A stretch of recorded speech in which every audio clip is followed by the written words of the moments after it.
Itu dia sampai saking takutnya ngedenger cerita Paledang begini, Paledang begitu, dia sampai bertahan di Polres. Maksudnya bertahan itu dia sidang udah vonis tapi dia nggak mau dioper, pokoknya dia menjalani hukuman itu sampai bebas di Polres.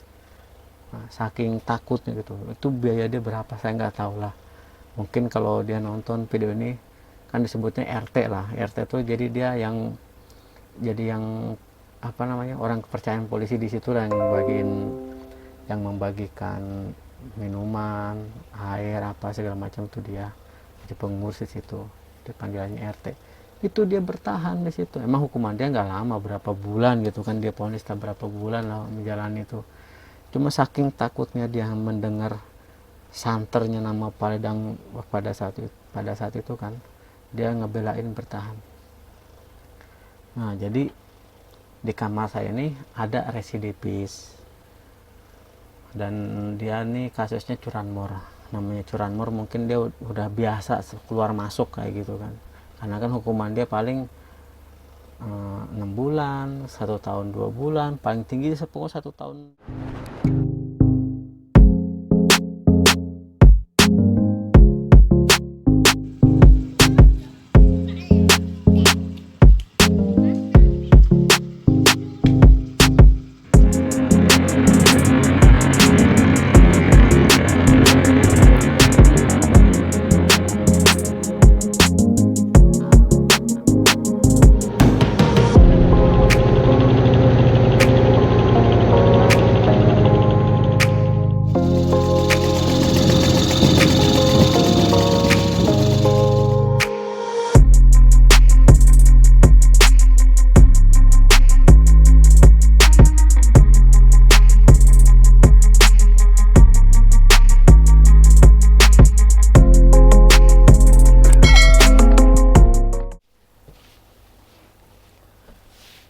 Halo, assalamualaikum warahmatullahi wabarakatuh. Jumpa lagi dengan saya di channel Herudalpana 09, channel suka-suka berbagi. Oke teman-teman, seperti biasa saya ingin berbagi pengalaman kisah nyata saya waktu menjalani hukum pidana ya. Dan ini cerita masih tentang LP Paledang. Kita nggak usah menutup-tutupin, ini kan fakta-faktanya aja yang terjadi zaman dulu di tahun itu ya, keadaannya kayak begitu gitu kan. Jadi nggak melebihi nggak mengurangi gitu ya. Mudah-mudahan sekarang nggak kayak gitu. Ini kan dulu ceritanya, ini kan bukan katanya atau kata siapa kata situ, enggak. Ini kan pengalaman pribadi saya gitu kan, dan saya nggak ada bermaksud untuk menjelekan, tapi memang pada zaman itu memang situasinya memang benar-benar, memang apa ya, situasinya tuh benar-benar memaksa harus kayak gitu. Karena gini, di Bogor ini kan luas kan, Bogor tuh luas, kabupaten luas kan. Jadi kayak Citerep, Cibinong, Cilengsi, Jonggol, nah itu baru Bogor, daerah-daerah kayak Bogor Barat, Bogor Timur, daerah Bogor sininya. Jadi LP-nya cuman satu gitu. Bayangkanlah, Kabupaten Bogor, Bogor Kota, Bogor Kabupaten, Bogor Timur, Bogor Barat, seluasnya kayak gitu, LP cuman satu di Bogor Kota aja. Nah, jadi kiriman narapidana itu yang masuk ke Paledang itu setiap hari ada. Pokoknya dari hari Senin itu sampai hari Kamis kiriman tuh ada terus. Yang keluar setahun sekali aja belum tentu, tapi yang masuk tiap hari. Makanya udah over kapasitas, saking penuhnya orang gitu kan, saking penuhnya. Jadi kapasitas, misalkan kapasitas cuma 700 sih misalkan kapasitasnya, Paledang tuh nggak besar, LP-nya kecil. Bahkan katanya dulu dibilang itu katanya bekas kandang kuda, sejarah zaman dulunya, tapi kita nggak tahu kan. Itu Paledang itu cukup kecil gitu, dia cuman kapasitas berapa saya lihat dulu ya, kalau nggak salah sekitar 700-an gitulah, 750 kapasitasnya. Waktu zaman saya itu diisi 2000 lebih. Nah, jadi bayangkanlah dengan lingkungan sekecil itu, kapasitas untuk sekian orang diisi dengan jumlah yang beribu gitu. Jadi penuh, saking penuhnya Paledang itu. Cuman karena keadaan kayak gitu dimanfaatkanlah sama oknum-oknum yang ya kayak begitulah, oknum kan, jadi kan nggak semua mungkin kan, tapi oknum yang kayak begitu. Jadi ada sistem jual beli kamar. Nah, ada jual beli kamar di situ, nanti ada buser, palkam, korpe. Korpe itu pembantu pengurus kamar, yang nyiapin makan, yang nyuciin baju, yang bersih-bersih, itu sebutnya korpe kamar. Kalau buser itu bagian press. Kalau Paledang semua udah tahu lah tuh. Zaman tahun-tahun 2007, 2005, 2008 itu Paledang tahu, disebutnya bahkan LP dolar. Disebut LP dolar, disebut juga terkenal dengan neraka ketujuh, ya kan. Nah, video kemarin saya udah cerita tentang Paledang kan, LP dolar. Ini saya cerita tentang LP Paledang, tentang apa namanya tuh, namanya tuh, kesohornya gitu. Waktu saya masih di Polsek gitu kan. Tentang pelor. Nah, pasti anak-anak tahun 2007 masuk Paledang pasti udah nggak aneh dengan yang namanya pelor. Ya kan? Pelor itu kita di Polsek nih. Di Polsek itu kan pengurusan sampai kita jadi status tahanan jaksa itu kan sampai turun surat B28 ya, kalau nggak salah, pokoknya surat gitulah, surat penahanan gitu kan, dari Polsek. Kita kan di BAP, udah beres itu baru kan diserahin ke kejaksaan. Nah di kejaksaan baru kita ini diambil sama jaksa, diserahkan ke pihak rutan itu. Jadi status kita nanti masih tahanan jaksa, statusnya bukan narapidana. Kalau narapidana itu status kita udah divonis berapa tahun hukumannya, itu baru kita jadi resmi statusnya narapidana gitu kan. Kalau kita masih sidang, itu status kita tuh masih tahanan jaksa. Kita ditaruh di rutan atau di LP itu sebagai titipan, belum, status kita belum tahanan karena kita masih proses sidang. Nah jadi ceritanya ini waktu di Polsek, saya kan namanya baru masuk, belum pernah mengalami pengalaman pertama masuk ke dunia kayak gitu ya, namanya nasib kan. Saya harus mengalami itu, ya mau nggak mau ya terima. Di tahun 2007 saya kena masalah dan saya masuk.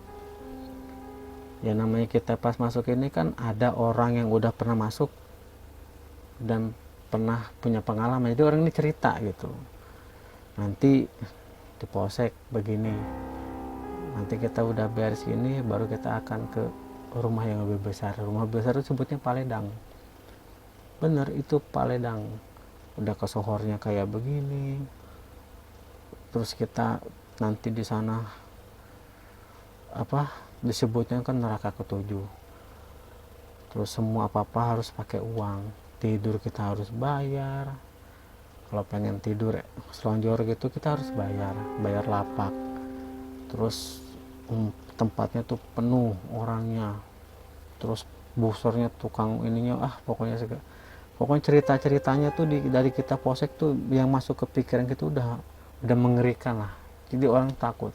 Percaya atau enggak, dulu waktu di Polres Cibinong, Polres Bogor tuh kan, ada satu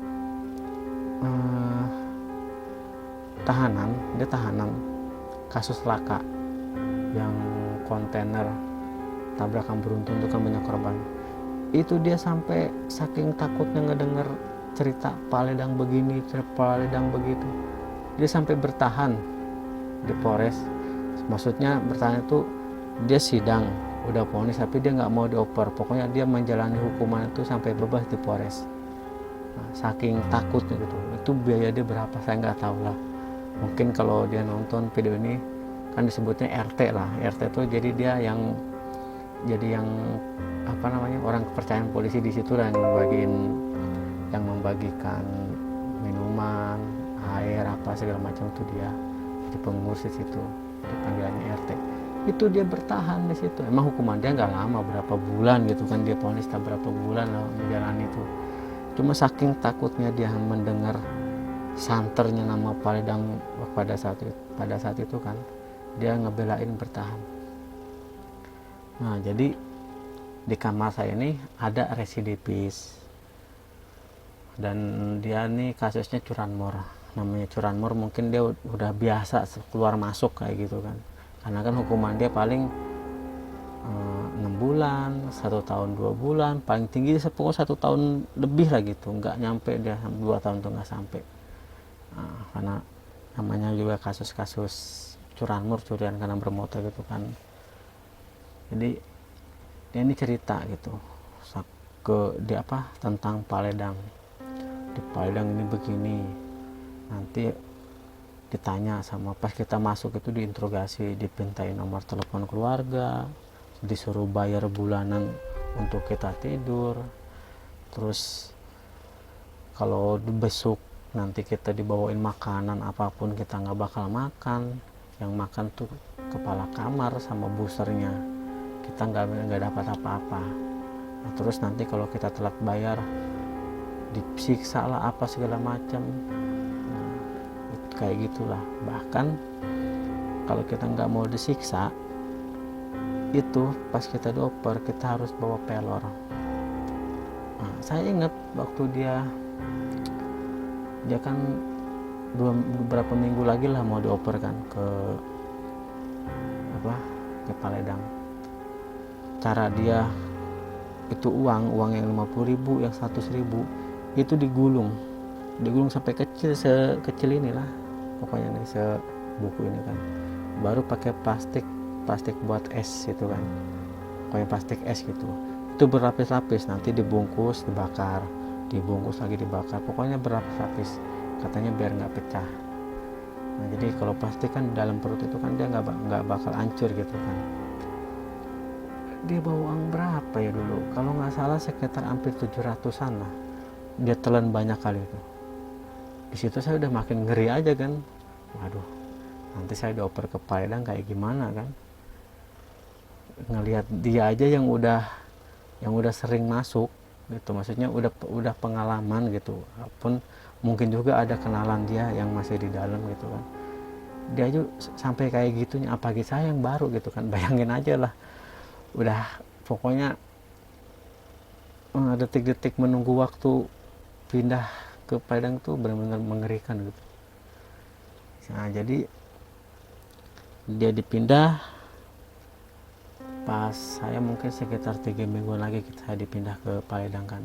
Saya bawa uang ya, cuman gak banyak lah, itu sekitar 400.000, cuman saya lupa lagi entah 100.000-an, pokoknya ada yang 50, ada yang 100.000-an. Itu saya bikin juga pelor kayak gitu ya, mau nggak mau saya juga karena takut kan, apalagi itu waktu pertama saya masuk, jadi saya bikin pelor.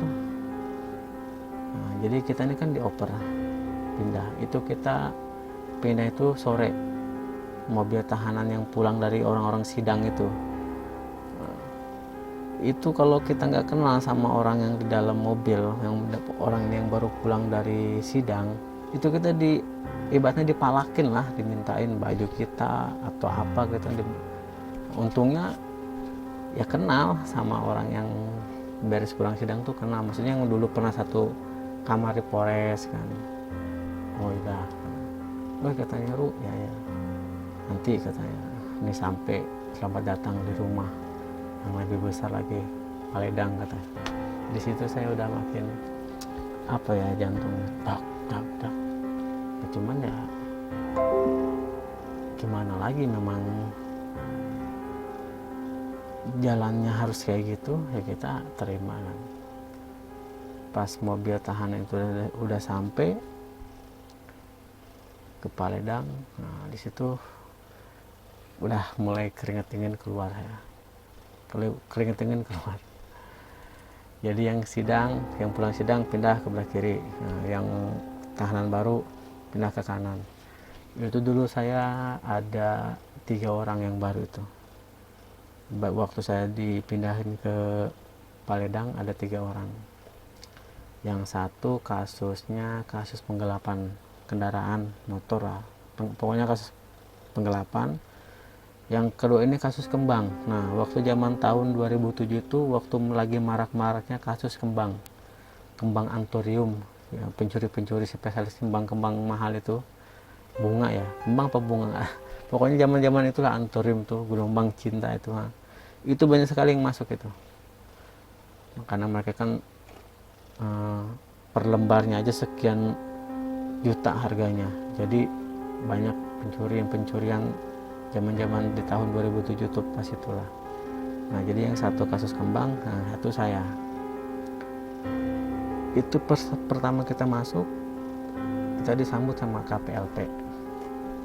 KPLP ini bagian keamanan lah kan, petugas ya kan, bertiga nih. Dia ngomong, sambil datang dibaca dijelasin aturannya, nggak boleh begini begitu segala macam. Itu belum apa-apa saya udah kena gampar sama dia, buang sampai kuping saya ini nggak bisa denger gitu. Dia ngomong apapun saya nggak ngerti, karena yang dia pukul tuh pas kuping ini. Nah jadi kuping saya ini sampai berapa tahun, mungkin 2 tahun atau 3 tahun, sebelah saya nggak bisa dengar, keluar cairan putih terus. Dia bukan conge, bukan. Kalau conge kan bau, kayak air gitu, kayak bening, dia putih. Itu selama hampir 3 tahunan kuping saya sebelah nggak bisa dengar. Makanya saya kalau nelpon tuh pasti sebelah aja, yang belah sini nggak ada pendengaran. Nah beres dari situ, masuk kita ke dalam ke ruang pemeriksaan sama anak buahnya KPLP. Ini zaman dulu ya, bukan saya ceritakan zaman sekarang. Ini saya pun cerita bukan ya, kita zaman sekarang kan nama apa-apa harus viral dulu, jadi biar tahu gitu. Di ruang KPLP kita ditanya, jelas dia bertanya bawa pelor enggak. Saya bilang nggak ada saya bawa pelor. Bener ya. Kita disuruh buka baju sama dia. Dari kita buka celana, benar-benar telanjang bulat. Itu total telanjang bulat kita. Nah setelah itu diperiksa sama dia, semua badan kita diperiksa. Nah, bahkan sampai maaf ya, lubang pantat kita tuh dilihatin sama dia ada pelornya apa enggak. Takutnya kan ada juga yang cuman diselipkan aja gitu di dalam lubang anus kan, diselip gitu. Ada yang kayak gitu, ada juga telan. Nah, jadi yang lebih aman ini ditelan. Nah, saya bawa kalau nggak salah 6 butir lah, pokoknya jumlahnya tuh cuma 400. Diperiksa sama dia, habis itu suruh menghadap ke dinding. Jadi saya suruh kalian begini, saya menghadap dinding kan, itu dipukul pakai rotan dari ujung tangan sampai ujung kaki itu dipukul. Ya saya bilang memang nggak ada, saya nggak ada bawa pelor, saya bilang gitu, saya bertahan aja gitu kan. Habis itu udah beres, pakai baju lagi, baru masuk kamar. Itu saya dulu masuk di kamar 17, kamar karantina blok A nomor 17. Itu kan udah saya pindah ke situ kan udah sore waktunya kan, udah ditutup pintu lah. Jadi orang tuh dalam kamar tuh bener-bener penuh gitu, penuh sepenuh-penuhnya itu orang di dalam kamar itu. Jadi pas kita buka pintu sama petugas kan bukan pintu nih, kita masuk itu di depan pintu tuh udah ada orang jongkok. Orang tuh udah jongkok di situ, udah pokoknya kamarnya penuh. Di situ saya makin down gitu kan, aduh kayak gini kan. Jadi saya duduk, itu belum dipanggil, masih biasa aja kan. Saya duduk, sebelah saya tuh ada bapak-bapak tanya, dia ngomong apa saya lupa lah, nanya nama, kena berapa tahun, apa bukan berapa tahun, operan dari mana gitu, operan kiriman dari mana, kan kadang kan ada dari Polsek ini, ada dari Citerep atau dari Cilengsi atau dari Bekasi gitu kan, modelnya ditanya. Saya bilang dari Cibinong. Oh, dia bilang begini, nah ini kita sampai besok pagi kayak gini katanya. Maksudnya kayak gini tuh ya jongkok, ya begini aja, nggak bakal sampai besok pagi kayak begini jongkok. Itu benar-benar udah di ujung pintu saya, saking ke dalam kan luasnya itu sekitar berapa meter ya dulu karantina itu. Pokoknya dia kapasitas kamar itu cuma untuk, kan dia kan ada di situ kan di papan nama itu jumlah kapasitas kamar gitu, maksimalnya tuh kalau nggak salah sekitar 27 orang, kalau 27 orang lah jumlah karantina itu, tapi di sini sampai ratusan, mungkin entah 200 atau 300, pokoknya penuh itu. Pokoknya pengalaman saya paling di tahun segitu. Mudah-mudahan di tahun sekarang udah 2023 kan mungkin nggak kayak gitu lah, udah itu kan udah lagian sekarang udah ada Pondok Rajek, udah ada LP baru. Nah, kalau dulu kan cuma satu LP-nya, sekarang udah ada dua. Jadi daerah Bogor juga di Cibinong apa di mana tuh daerah Pondok Rajek lah, nah, itu baru. Nah, jadi kita lanjut lagi ceritanya. Ini nanti di jam-jam udah beres semua, jam-jam 9 malam itu kita dipanggil sama Palkam. Saya masih ingat sama Palkam. Kalau nggak salah Palkam tuh Bang Ade. Dia tinggi, rambutnya agak keriting, tato penuh kan, rambutnya Ade lah. Nah, saya dipanggil sama dia. Ya percis yang diceritakan sama teman saya waktu di Polres itu kan, di kamar.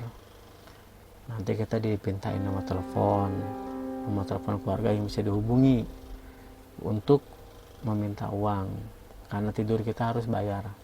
Satu lapak itu dulu sekitaran 700 kalau nggak salah untuk bayarnya aja. Jadi kita nih kalau kita mau tidur selonjoran gitu kan, kakinya bisa lurus, pokoknya kayak rebahan gitu. Lebar mungkin sekitar nggak nyampe lah semeter, asal udah badan bisa lonjor aja udah syukur lah. Itu kalau nggak salah 700 harganya zaman dulu, saya kalau nggak lupa ingat saya, pokoknya sekitar 700-an. Nah nanti itu bayar lapaknya aja, itu uang mingguannya ada lagi, uang bulanannya ada. Nah, jadi kalau misalkan kita nggak bayar bulanan, nanti datang orang baru dijual lapak kita itu kalau kita nggak bayar yang uang bulanannya itu. Misalkan kita bayar nih 700, kita tidur nih, nanti udah 1 bulan kita diminta uang bulanannya. Kalau kita nggak bayar bulan itu kan diturunkan lagi, suruh jongkok. Jadi ada perpanjangan, udah beli perpanjang lagi gitu. Nah, terus yang kedua diminta ini pelor, ditanya pelor kan, bawa pelor nggak? Ya karena saya bilang saya bawa pelor biar nggak disiksa gitu kan maksudnya. Tapi ya sama juga disiksa-siksa juga. Karena apa? Dia minta nomor telepon, Pak kami ini minta nomor telepon. Saya bilang sama dia, karena saya dikasih tahu sama teman saya yang udah residipis ini waktu di Polres, kalau di Paledang pada tahun itu, kalau misalkan kita nggak ada duit, dibilang aja udah, ibaratnya kita pelak, nggak ada nomor telepon, udah jangan berubah gitu. Kalau misalkan tadinya kita bilang A, ya udah A terus, jangan berubah jadi B. Kalau kita nggak ada nomor keluarga, ya udah kita jalanin aja, pelak aja gitu, pasang badan aja gitu. Jadi jangan udah kita pasang badan terus kita nggak kuat siksaan, terus kita saya lupa apa ada nomor telepon, udah habis lah itu. Benar. Nah, jadi ya pada saat itu memang saya nggak, ya ada nomor telepon cuman nggak mungkin saya hafal, saya nggak ngapalin nomor telepon gitu. Saya tanya, saya bilang ada, cuman saya nggak tahu nomornya, nanti nggak menghafalin. Terus saya bilang saya pasang badan aja. Benar pasang badan? Iya. Nah pas saya udah bilang pasang badan, dibawa saya ke kamar mandi. Itu pokoknya yang namanya gayung, selang, ember, yang ke kepala, yang ke badan disiksa itu selama 4 hari 4 malam di kamar mandi. Setiap jam 9 10 dipanggil itu sama korpe, dipukulin sama dia. Nah, terus itulah yang saya heran ini, di Polres pas masuk Padang mungkin nasinya ini lain kan, si nasi ini lain. Itu waktu saya masuk selama beberapa hari saya nggak BAB, nggak buang air besar. Jadi mungkin nggak tahu gimana lah kan, entah nasinya terlalu keras atau gimana, jadi terlalu padat. Jadi pokoknya nggak, selama hampir seminggu lebih saya nggak BAB itu. Nah, tapi namanya napi itu otaknya berpikir, nggak ada, dia pasti ada caranya, dibikin ramuan. Itu ramuan untuk supaya kita BAB, dibikin itu. Dia ngeracik ramuannya itu pakai sambal basi, dicampur odol, baru dikocok-kocok sama air keran, disuruh minum. Nah itu kita minum itu, pokoknya sekali minum itu mulesnya, tapi nggak meninggal ya, bener. Nggak tahu dari mana lah punya ide kayak gitu. Pokoknya nanti dikasih sambal, dicampur air, terus dikasih odol, diaduk pakai gelas yang besar tuh, gelas plastik yang besar tuh, suruh minum. Itu udah pas minum itu pokoknya perut itu tuh mulus saya pengen buang air besar. Itulah santernya Paledang tuh kayak begitu zaman dulu. Nanti kita udah BAB, kita korek-korekin tuh yang udah kita BAB ini, kita ambil uangnya, kita cuci ya, pakai sabun biar bersih. Habis kita cuci, kita kasihkan ke Palkam. Nah, udah kita ngasih apa ya sama juga, tidur kita tetap jongkok, kita tidur jongkok. Pokoknya mengalami itu kayak gimana ya, kalau ini kan cuman bagi pengalamannya kan, jadi supaya teman-teman itu biar tahu penjara zaman dulu kayak begitu. Mudah-mudahan sekarang enggak.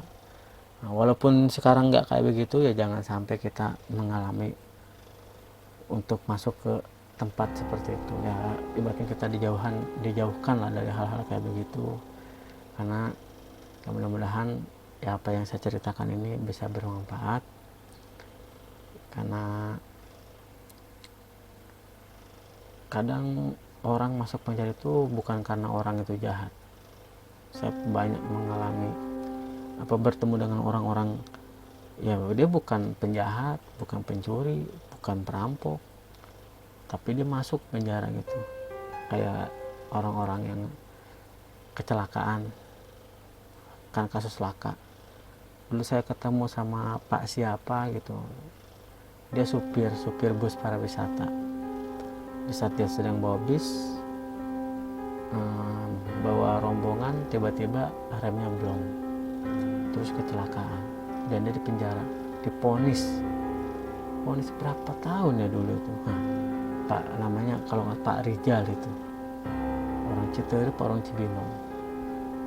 Dia bukan penjahat, bukan juga perampok, bukan pembunuh, pokoknya dia bukan kriminal lah, tapi tetap menjalankan hukuman kan, tetap menjalani penjara. Jadi nggak semua orang di penjara itu orang jahat gitu. karena memang udah nasibnya dia, memang udah jalan takdir hidup dia harus menjalani hal itu. Semoga buat teman-teman yang nonton video ini, ya mudah-mudahan cerita saya bisa bermanfaat, ya berbagi pengalaman. Dan misalkan kalau ada keluarga, saudara, kalau misalkan masih sistemnya masih kayak begitu, entah di Paledang atau di Pondok Rajek, jangan pernah ngasih uang. Jangan pernah. Karena apa? Kalau kita ngasih uang tetap nggak kita bayar bulan, kecuali memang udah siap mental untuk ngasih terus, nggak masalah kalau ada kan. Cuma kalau kita uang kita sampai belain jual ini jual itu, harus kayak gini, bayar Pak kamu, mending kita udah jalanin aja. Paling cuman sekitar sebulan nanti 2 bulan udah, itu udah biasa, nggak dipukul lagi, nggak ditekan lagi, ya memang udah nggak ada, nggak mungkin mau digimana kan, nggak bakalan kan. Nah, terus ya mudah-mudahan cerita saya ini bisa lebih bermanfaat untuk menambah pengetahuan, semoga supaya kita lebih berhati-hati lagi dalam segala melakukan perbuatan, berpikir 2 kali lah gitu kan. Dan untuk teman-teman yang udah nonton video ini, saya ucapkan terima kasih banyak yang udah mau mendengarkan cerita saya. Dan yang belum subscribe, silahkan subscribe untuk dukung channel ini. Dan mungkin insya Allah nanti saya akan buatkan konten yang dari perjalanan saya masuk ke Cirebon, karena kan ini saya di Paledang kan. Di Paledang saya kan hukuman lebih dari 5 tahun, otomatis saya harus dioper ke Cirebon. Nah, berarti saya cuma menjalankan di Paledang itu sekitar 8 bulanan, karena saya vonisnya di atas 5 tahun, jadi saya dioper ke Cirebon. Nah, nanti saya akan buatkan kontennya, videonya tentang waktu menjalani di LP Cirebon. Apalagi Cirebon kan udah tahu sendiri terkenalnya kayak gimana ya, namanya penjara bekas zaman Belanda, dan terkenal hal-hal mistisnya, apalagi disebutnya kan tanah wali ya. Nanti kalau ada kesempatan saya akan buat kontennya. Dan buat teman-teman yang udah nonton video ini, saya ucapkan terima kasih banyak. Saya akhiri, assalamualaikum warahmatullahi wabarakatuh.